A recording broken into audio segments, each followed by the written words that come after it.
겸손과 기도. 찬미 예수님. 그때 예수님께서 군중과 제자들에게 말씀하셨다. 율법 학자들과 바리사이들은 모세의 자리에 앉아 있다. 그러니 그들이 너희에게 말하는 것은 다 실행하고 지켜라. 그러나 그들의 행실은 따라하지 마라. 그들은 말만 하고 실행하지는 않는다. 또 그들은 무겁고 힘겨운 짐을 묶어 다른 사람들 어깨에 올려놓고 자기들은 그것을 나르는 일에 손가락 하나 까딱하려고 하지 않는다. 그들이 하는 일이란 모두 다른 사람들에게 보이기 위한 것이다. 그래서 성구갑을 넓게 만들고 옷자락수를 길게 늘인다. 잔치집에서는 윗자리를, 회당에서는 높은 자리를 좋아하고 장터에서 인사받기를, 사람들에게 스승이라고 불리기를 좋아한다. 그러나 너희는 스승이라고 불리지 않도록 하여라. 너희의 스승님은 한 분뿐이시고 너희는 모두 형제다. 또 이 세상 누구도 아버지라고 부르지 마라. 너희 아버지는 오직 한 분, 하늘에 계신 그분뿐이시다. 그리고 너희는 선생이라고 불리지 않도록 하여라. 너희의 선생님은 그리스도 한 분뿐이시다. 너희 가운데서 가장 높은 사람은 너희를 섬기는 사람이 되어야 한다. 누구든지 자신을 높이는 이는 낮아지고 자신을 낮추는 이는 높아질 것이다. 주님의 말씀입니다.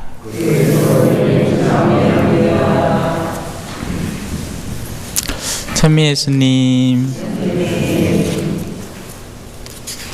오늘 독서와 복음 귀담아 들으셨습니까? 예, 오늘 배워야 될 건 어찌 보면 굉장히 중요한 일입니다. 자, 먼저 본격적으로 들어가기 전에 여기에 이제 이런 부분이 나오죠. 너희의 아버지는 오직 한 분, 하늘에 계신 그분뿐이시니 너희는 이 세상 누구도 아버지라고 부르지 말랍니다. 이 구절을 근거로 개신교 신자들이 천주교를 욕합니다. 왜요? 신부님들, 그 신부라는 명칭 속에 영적인 아버지라는 뜻이 있고, 외국말로 영화 같은 데 보면 그죠? father 하죠. 예, 아버지라는 뜻이죠. 스페인어로도 padre거든요. 아버지라는 뜻입니다. 그러면 그래서 너는 성경 말씀대로 안 산다, 너는 죄인이다, 이렇게 하고 있는 겁니다. 오늘 우리 아버지 생신이라고 점심때 같이 식사하고 왔거든요. 그러면 어이 맛이 해야 됩니까? 아버지죠.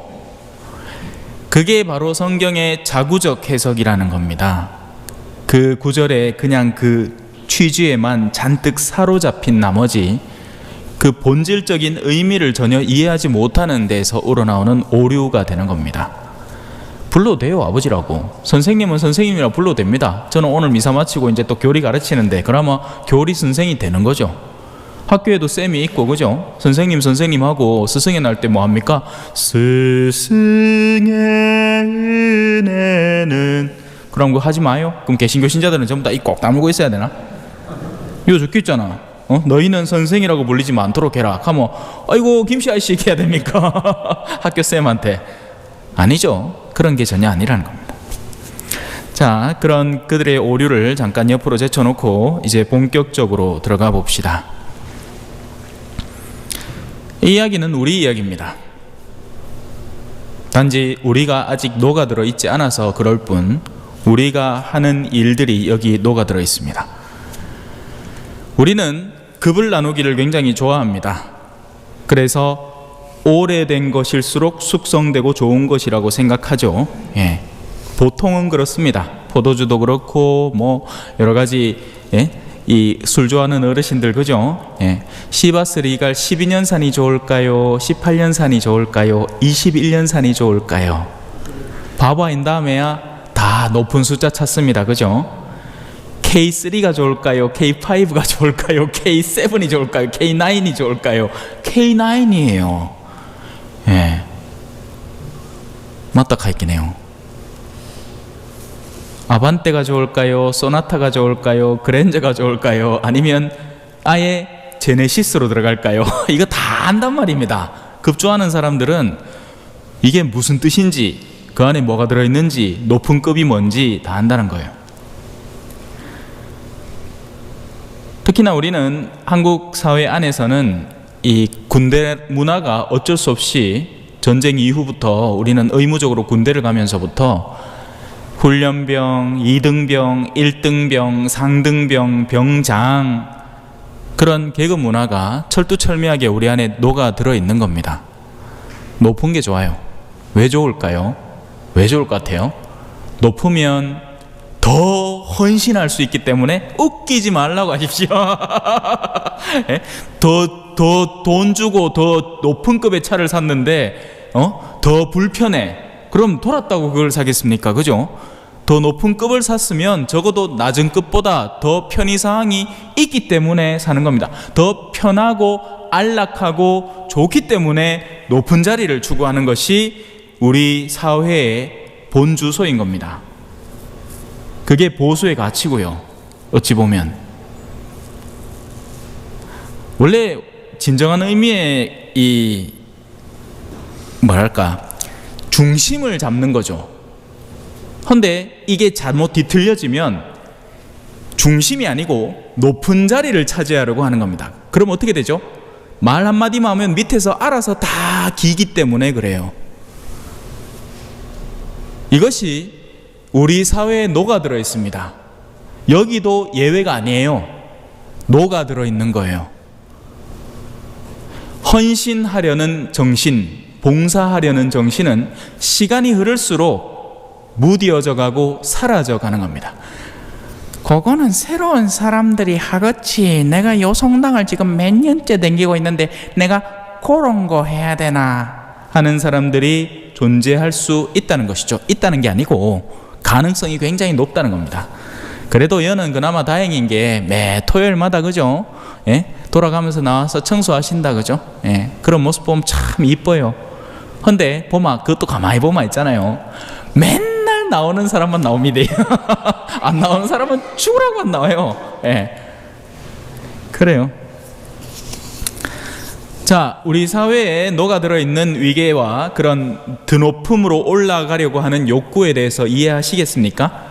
그것을 절대적으로 잘 반영해주고 있는 것들이 바로 더 나은 위쪽에서 누릴 수 있는 것들이라는 겁니다. 올라가는 이유는 거기가 더 편하기 때문에 올라가는 겁니다. 자, 이제 신앙 환경으로 돌아와 봅시다. 요도 이제 예비자분이 저 두 분 계시고 저 한 분 계시고 맨날 오시는 분은 오늘 또 안 보이네. 예? 교리 때만 오실라나. 예? 그래갖고 우리 지금 총 5명 늘었거든요. 이제 세례를 금방 받고 나면 제가 지난주에 말씀을 미리 드려놨어요. 세례를 금방 받고 나면 보통은 어떻게 되느냐면 이제 레지오에서 슬슬 달려듭니다. 그죠? 예.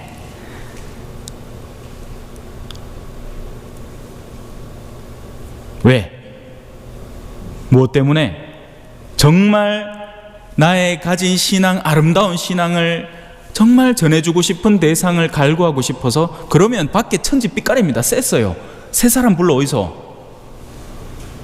근데 그게 아닌 거죠. 레지오에 사람도 충당해야 되고 뭔가 할 일도 있는데 그것도 훈련시켜가지고 미리 해야 되고 가르쳐야 되는 겁니다. 그래야지 일을 또 맡기고 일을 시키죠. 또 보통은 예비자분들이 거의 다 젊은 세대들이 많으니까. 예. 그러면 그 정신은 잘못됐다는 겁니다. 아니죠. 베풀어줘야죠. 보듬어줘야죠. 사제인 제가 나서서 이런저런 것들 챙겨주고 불편한 게 없나, 오늘도 문자 보내가지고 오늘 저녁에 얘기 있습니다, 신부가 나서서, 그게 우리가 가진 왕직의 의미라는 겁니다. 봉사하는 직분인 거죠. 다른 사람의 불편을 내가 익히 아는 시스템의 편의성 안으로 내가 잘 알기 때문에 그것에 한 걸음 한 걸음 딛고 나올 수 있도록 돕는 것이 우리 왕직, 세 개의 직분이 있지 않습니까? 그리스도인에게는 왕직, 봉사직, 예언직, 가르치는 직분, 사제직, 집전하는 직분, 그 가운데 왕직이 의미하는 겁니다. 그리스도교의 기본 정신은 봉사하는 정신이에요. 누리는 정신이 아니고요. 자, 이제 어떤 구체적인 현실 안에서 이런 것들이 벌어지는지 한번 볼까요? 자, 이제 갓 예비자들이 예를 들어서 레지오 안에 들어왔다고 쳐봐요. 그러면 묵주기도 제대로 하겠습니까? 못하겠습니까? 못합니다. 당연하겠죠? 그죠? 당연한 겁니다. 그죠? 묵주기도 뭐고 아무것도 몰라요. 뭐 아직 성어도 제대로 끊기 힘들어 하는데 뭐 왼손으로 꺼야 되는지 오른손으로 꺼야 되는지 오른쪽부터 가야 되는지 왼쪽부터 가야 되는지 뭐 예? 자, 여기 30년 동안 신앙생활을 해온 신앙인이 있습니다. 묵주기도 하마 완전히 그냥 막 시작만 하면 그냥 바로 끝내뿌. 인자는 속도도 얼마나 빨라졌는지 은총이 가득하신 말이면 기뻐서 은총이 가득하신 말이면 이거는 은총이 가득하신 또 꺼내 눈도 침침해 보고 마리아여 기뻐하소서 이렇게 하고 있는데 옆에 막 예쁩니다. 왜? 그렇게 해서 뭘 보여주고 싶을까요? 나는 이렇게 잘하는 사람이야 라는 걸 보여주고 싶은 으스댐이 될 수 있는 거죠. 여러분들이 그렇게 한다는 게 아니라 그럴 가능성에 대해서 미리 점검시키고 조심시키는 겁니다. 예. 만약에 새 단원이 들어왔으면 전체가 속도를 좀 낮추어서 그 단원이 천천히 걸어오게끔 도와야죠. 그 사람이 달리게끔 하면 어떻게 됩니까? 이제 들어온 뱁새인데 뱁새가 황새를 따라가요? 황새는 한 걸음만 걸어도 느기적 걸어도 한 걸음이 한 2m 돼. 다리가 얼마나 긴동. 요 강가에 가면 한 마리씩 보이잖아요. 그죠? 허연 거 그죠? 예? 그 옆에 참새들 가끔씩 와서 한데 지는 한 걸음씩 척척 걸어간다 아닙니까? 예. 뱁새는 황새를 절대로 못 쫓아갑니다. 다리 찢어져요. 다리 사이에 피난다 할기네. 그러면 황새가 천천히 걸어줄 줄 알아야죠. 그죠? 그게 맞죠. 그들은 무겁고 힘겨운 짐을 묶어 다른 사람들 어깨에 올려놓고 자기들은 그것을 나르는 일에 손가락 하나 까딱하려고 하지 않는다. 착각하지 마세요. 여기서 말하는 그들은 뭔가 합니다. 근데 자기가 하는 그것은 자신이 이미 30년, 40년 동안 맨날 해왔던 거기 때문에 너무 쉽고 편한 겁니다. 자, 여기 신앙의 베테랑인 여러분들 미사 와서 혹시 뭐 불편하신 거 있습니까? 제 강론 말고는 뭐 없죠. 전에보다 뭐 새로운 거 하나도 없잖아. 들어와서 이제 머리 수건 쓰고 앉아갖고 좀 기도 좀 하다가 이제 시작하고 성호 걷고 언제 일어나야 될지 언제 앉아야 될지 금방금방 합니다. 예. 그래서 우리 예비자분들 금방 눈에 띄요. 왜? 딴 사람 다 앉았는데 주변 둘러보고 이제 앉기 시작하거든. 예. 언제 서야 될지 언제 앉아야 될지 하나하나가 다 도전거리가 되는데 신앙생활에 너무 오래 익숙해진 분들에게는 미사를 하루에 2번을 드리도 3번을 드리도 하나도 어색하지 않고 그냥 물 흐르듯이 흘러간다는 거죠. 그러면 이 사람은 미사를 왔다 하더라도 거기에서 자신이 수고를 했다라고 할 수 있는 요소라고는 요거밖에 안 되는 겁니다. 하지만 예비자가 예를 들어서 오늘 수업 시간에 제가 그러면 묵주기도를 하면 가르친다. 그렇게 해서 묵주기도를 겨우 1단을 해봤다 하면 그 묵주기도를 하는데 소요되는 노력은 이만큼이나 된다는 거죠. 실제 행위 자체는 미사가 더 커 보이겠지만 그 안에 실제로 들어가는 노력을 따지고 든다면 베테랑 신자가 미사에 들어가서 노력하는 것은 요만큼밖에 안 되는 겁니다. 어떨 때는 거꾸로도 돼요. 원래는 적어도 이 정도는 당겨와야 되는데 미사 중에 막 분심 들고 딴 생각하고 막 워낙 익숙하니까 뭐 자쁘고 이렇게 쌓였긴 해. 도로 깎아먹고 앉았는 기라. 헌데 예비자분들은 미사에 나온 것만으로도 거기에서 얻어지는 은총이 어마어마한 거죠. 오려는 노력과 이 공동체, 익숙치 않은 공동체에 들어와서 어떻게든 익숙해지려는 노력 속에서 자신의 노력의 값이 가치로 평가된다는 겁니다. 하느님은 숨은 일을 보시니까요. 잘 따라오고 계시죠? 이게 굉장히 중요한 겁니다. 예. 자, 그러면 우리는 이제 이 노력을 더 메꿔야 하는 거죠. 그래서 꼴찌가 첫째가 되고 첫째가 꼴찌가 되는 겁니다. 이걸 올바로 이해하지 못하면 우리의 신앙생활은 많은 경우에 헛다리를 짚는 경우가 많습니다. 뭔가 잘한다고 생각하는데 도리어 우리가 이 자리에 서 있는 거죠. 율법학자들과 바리사이들은 모세의 자리에 앉아서, 예를 들어서 레조에 그렇게 들어왔는데 아주 그냥 감시하는 눈빛으로 잘하나 안 하나, 신부님이 교리 제대로 가르친나 안 가르친나, 꼼꼼하게 뭐 우리 신자가 챙겨야 되는 의무 다 알고 있나 아닌가, 기도문 하는데 좀 혹시나 틀리나 안 틀리나. 그러면 그 사람이 바로 율법학자와 바리사이로서 모세의 자리에 앉아 있는 겁니다. 그래서 그들이 하는 말은 다 실행하고 지키긴 지켜야 돼요. 왜? 그렇게 하면 신앙이 점점 늘어가는 건 사실이니까, 예비자에게는. 하지만 그들의 행실은 따라하면 안 되는 겁니다. 레지오 마치자마자 카페에 오밀조밀 모여가지고 누구 한 사람 끌어와갖고 대화 주제로 삼아가지고 까그작 쉬고 있다. 막 아유 그 사람 마음에 안 들어, 그따구로 행동하는 게 되나? 지 행동은 어떻고, 그죠?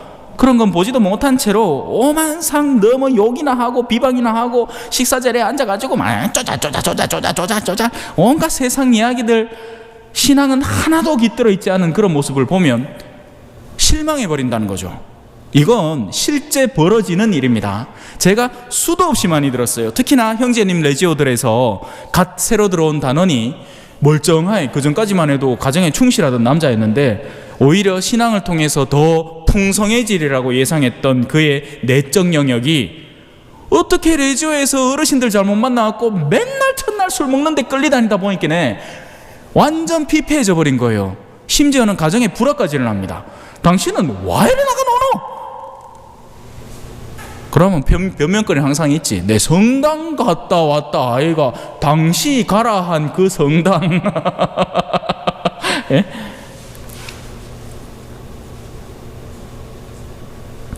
자기들은 그것을 나르는 일에 손가락 하나 까딱하려고 하지 않는다. 무엇이 일이 되어야 될까요? 성당 안에서는, 우리 가톨릭 교회 안에서는 무엇이 진정한 일일까요? 부활절날 저 식당 들어가지고 냄비 닦으면 일이에요? 아닙니다. 그런 거 안 해도 돼요.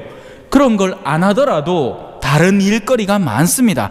일이라고 하는 건요, 한 영혼이 하느님께 나아가는 데 있어서 얼마나 조력하는가, 그것이 진짜 일이 되는 거죠.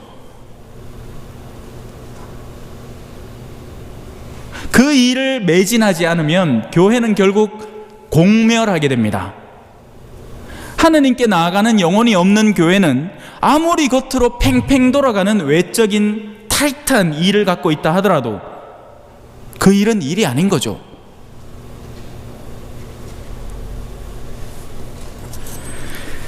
결국 우리의 내면의 문제인 겁니다. 자, 그래서 오늘 일독서에서는 이 소돔의 지도자들과 고모라의 백성들에 대한 이야기를 해요. 누군지 아시죠? 소돔과 고모라가 누군지, 그죠? 멸망한 족속들입니다. 예, 하늘로부터 불 맞고 멸망한 족속들이에요. 하지만 하느님은 그런 지도자들에게까지 애써 외쳐 그들을 초대했다는 것이죠. 제발 돌아오라고, 제발 다가오라고, 하느님께 나아오라고, 한 걸음만 더 나아오라고, 방향을 돌이키라고 제발 하느님이 사정하는 겁니다. 그분이 뭐가 아쉬워서, 그죠? 네. 너희 자신을 씻어 깨끗이 하여라. 내 눈앞에서 너희의 악한 행실들을 치워버려라. 그런 경험 없습니까? 저는 이제 최근 들어 강아지를 방에서 키우니까 맨날 같이 놀잖아요, 그죠? 예? 같이 노는데 월요일 날 저를 누가 초대를 해가지고 저한테 뭐 옷 한 벌 해주겠다 해가지고 가서 양복집에 갔어요. 그래서 나는 이제 맨날 검은 양복 입으니까 요새 이제 바지 하나가 막 터질라 하는 기라. 이어와갖고 살이 얼마나 쪘는동. 예. 그러니까 바지 하나 해가 이제 샀는데 입어보잖아요. 입어보는데 나는 그냥 내 평상복 입고 그거 갖고 이제 바지를 갈아입고, 아 이거는 크기가 어떻고 저떻고 하고 주인한테 딱 건네주는데 주인 아저씨가 딱 받자마자 보더만은 슬슬슬 뭘 띠내는 기라. 뭐겠어요? 개트레기. 온몸 천지에 개트레기가 내한테 다 붙어 있는 거예요. 또 그런 거 못 봤습니까? 한날 이제 창문을 이제 공기가 요새 날이 따뜻하고 좋으니까 창문을 딱 열잖아요. 그러면 햇빛이 쫙 들어오는데 바닥하고 절심하신 개트랙이 날아다니는 게 눈에 그때 선연하게 보이는 겁니다. 우리의 내면에 있는 어두움은요, 빛이 올바로 들어오기 직전까지는 그게 있는지도 모른단 말이에요.